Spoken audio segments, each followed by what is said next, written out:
మంత్రి గుమ్మనూరు జయరాంను చంద్రబాబు నిన్నటి వరకు బండబూతులు తిట్టారు. పేకాట మంత్రి పేరు రెడ్ బుక్ లో రాసుకున్నానని లోకేష్ చెప్పాడు. ఇక ఈనాడులో రామోజీ అయితే గుమ్మనూరు అవినీతిపై ఓ స్పెషల్ స్టోరీ రాశాడు.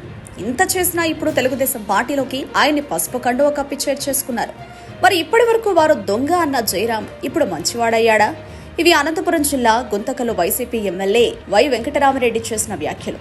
బుధవారం ఆయన విలేకరులతో మాట్లాడుతూ మంత్రి గుమ్మనూరు జయరాంను టీడీపీ చేర్చుకున్న చంద్రబాబు ఇప్పుడేం చెప్తాడని నిలదీశారు. చంద్రబాబు కర్నూలు వెళ్లినప్పుడల్లా పేకాట మంత్రి అని, బెంచిగారు మంత్రి అంటూ గుమ్మనూరును విమర్శించేవాడని, అదే వ్యక్తికి బాబు టీడీపీ కండువ కప్పి ఆహ్వానించాడని, పసుపు కండువ కప్పుకోగానే జయరాం ముత్యమైపోతాడా అంటూ ఎమ్మెల్యే వెంకటరామరెడ్డి నిలదీశారు.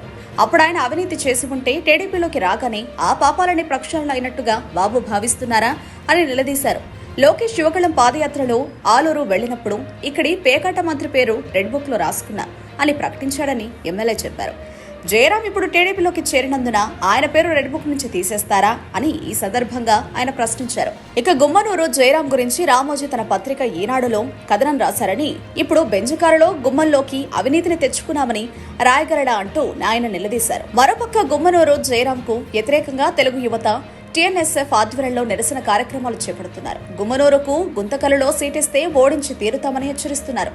ఆలూరులో చెత్త ఇక్కడ బంగారం అవుతుందా అంటూ వారు ప్రశ్నిస్తున్నారు. స్థానిక టీడీపీ నేత జితేంద్ర గౌడ్ను కాదని, గుమ్మనూరుకు టికెట్ ఇస్తే డిపాజిట్లు కూడా దక్కకుండా ఓడించి తీరుతామని హెచ్చరిస్తున్నారు.